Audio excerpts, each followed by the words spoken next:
Hey everyone, so today I'm here to show you 3 ways to prepare baby food. Now Damien just turned 6 months today, but he's actually been eating baby food for about a month. So he's into different types of baby food.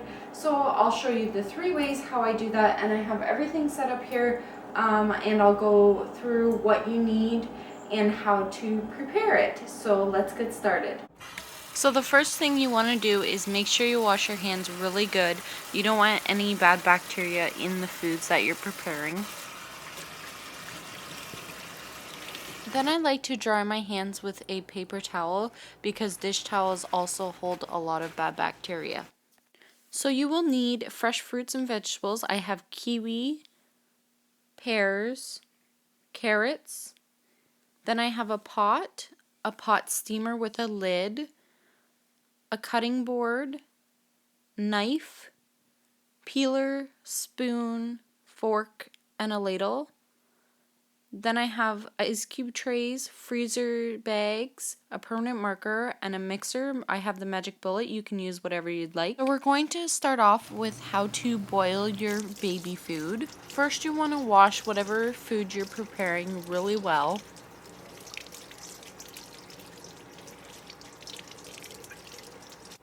Then I'm just going to fill up my pot with water so I can get it boiling.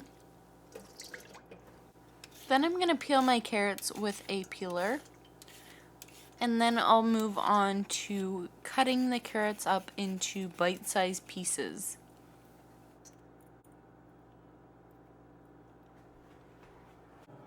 I like to cut off my ends first, but you can do it whatever way you like.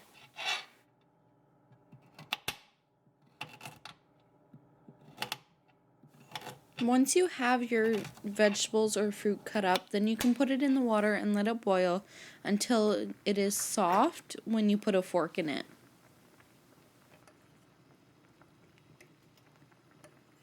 From here, you want to take your pot off the stove and turn off your stove, obviously. But then you want to let your fruit or vegetable cool for a little while. For the purpose of this video, I didn't let it cool completely. But then you're going to use your ladle and spoon it into your mixer. And you will see that I actually use the water from the pot to help soften the baby food to whatever texture you would like. Also, any nutrients that you have lost into the water, you will get back by putting it in. So you're just going to blend it up until you get the consistency that you want. Then you're going to take a spoon and spoon all the carrots or whatever food you have and put it into ice cube trays.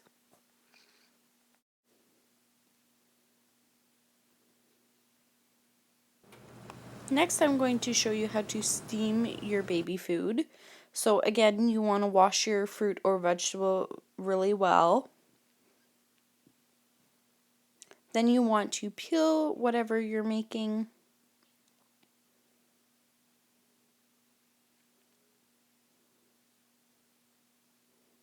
And cut your food up into chunks. Make sure you core whatever food you have or cut off your ends.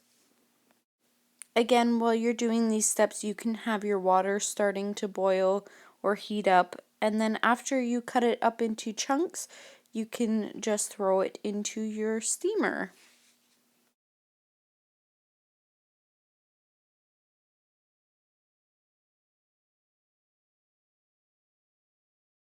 Again, use a fork to see if your vegetable is cooked enough and it is soft enough. You want to take your vegetable or fruit off of the stove and turn it off, and then you can spoon it into your mixer.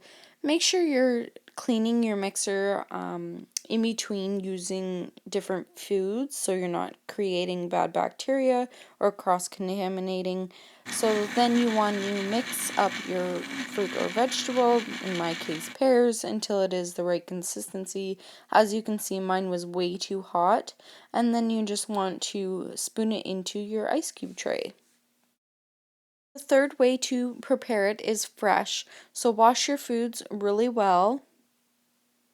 Then you want to peel your foods and chop it up, and then you just want to put it into your mixer. This option is great if you have foods that are already ripe and sweet. That way you don't need to boil or steam it, and you just throw it in your blender and you're ready to go.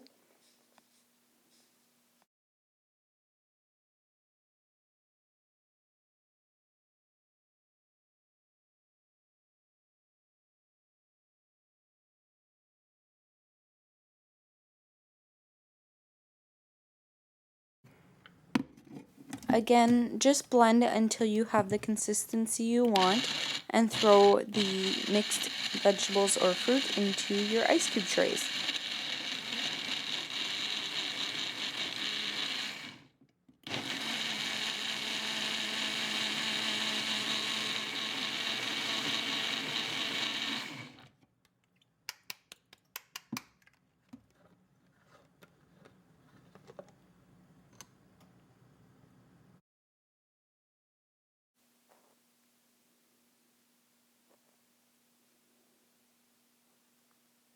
Just a fourth little trick, if you do have bite-sized pieces left over that you can't fit into your ice cube trays, then you can just put them into ice cube trays like that, freeze them, and you can use them when they are teething or whatever. It's great to chew on frozen bits of food.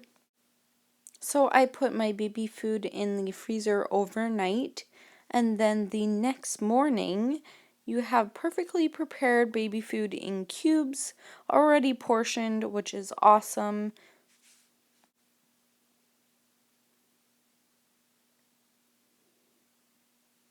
So then I'm going to take my freezer bags and write the date as well as the contents that will be in them. So I'm going to write kiwi as well as pears on one, and then I actually already have a carrots bag in the freezer that I did a couple days before this, so I'm not going to make an extra bag just for carrots again.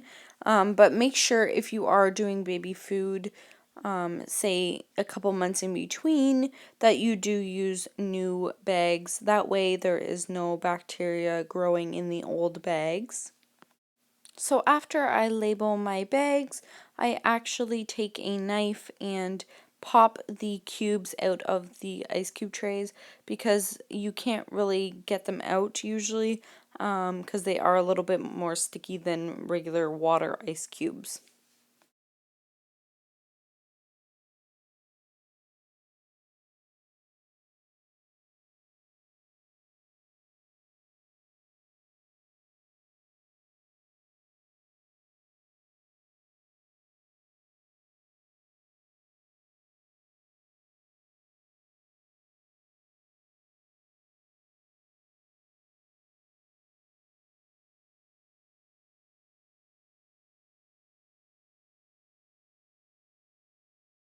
So that is pretty much all there is to it. There is my baby food. I'm just going to throw it in the freezer now, and I am good to go for probably a half a month or more on that baby food. It is great just having it in bags so you can pull it out of the freezer whenever you want. Preparing your own baby food is a lot cheaper as well. You know what's going into your baby's food. So everyone, that is how I make my baby food, and I did add in one more trick to making baby food, just some chewables to put in like little mesh, like these little mesh holders. So I hope you enjoyed this video. If you did, give it a thumbs up. If you learned something new, please tell me in the comments below what it was and what your baby's favorite baby food is, whether it is jarred or what you make. Thank you so much for watching, everyone. I'll see you in my next one. Bye, guys.